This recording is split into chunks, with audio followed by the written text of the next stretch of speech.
Hai Sobat IKAPI, kembali lagi bersama saya Putri di channel YouTube IKAPI.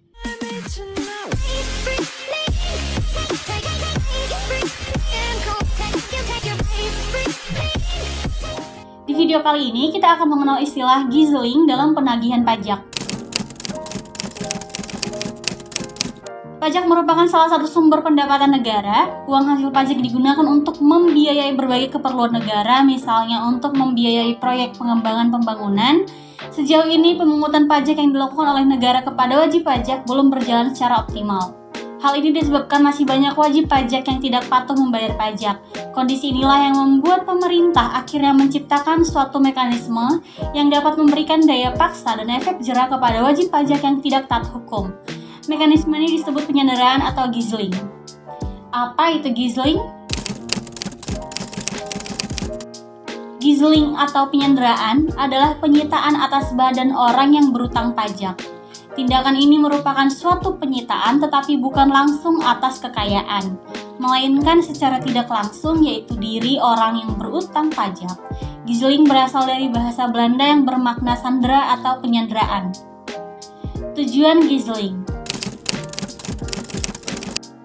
Tujuan dilakukannya gizling atau penyanderaan adalah untuk mendorong kesadaran, pemahaman, dan penghayatan masyarakat bahwa pajak adalah sumber utama dalam pembiayaan negara dan pembangunan nasional, serta merupakan salah satu kewajiban warga negara. Dengan kata lain, adanya gizling diharapkan mampu menyadarkan masyarakat untuk berperan aktif dalam melaksanakan sendiri kewajiban perpajakannya. Penyanderaan dalam gizling adalah penyanderaan oleh otoritas pajak dengan tujuan yang sama seperti dengan bentuk-bentuk sanksi perpajakan lainnya, yaitu untuk mendorong kepatuhan wajib pajak dalam melunasi utang pajaknya. Gizling menjadi sebuah sarana dalam menyebarkan efek jera kepada wajib pajak dengan menumbuhkan kesadaran serta meningkatkan kepatuhan dalam memenuhi kewajiban perpajakannya. Syarat dan tata cara gizling. Gizling tidak dilakukan begitu saja meskipun menjadi salah satu bentuk dalam penagihan pajak aktif. Dalam menjalankannya, terdapat beberapa faktor yang harus terpenuhi. Sesuai dengan pasal 58 ayat 1 pada PMK nomor 189 tahun 2020, tindakan penyanderaan dilaksanakan kepada penanggung pajak dalam hal ini yaitu memiliki utang pajak minimal 100 juta rupiah, lalu diragukan itikat baiknya untuk melakukan pelunasan utang. Poin ini terjadi apabila penanggung pajak tidak melakukan pelunasan atas utang pajaknya, baik dilakukan sekaligus maupun secara angsuran, walaupun dalam kondisi telah mendapatkan surat paksa.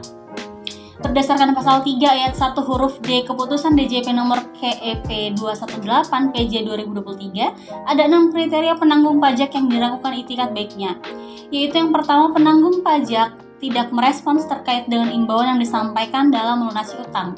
Yang kedua, penanggung pajak tidak menjelaskan serta tidak bersedia dalam pelunasan utang pajak secara sekaligus atau angsuran.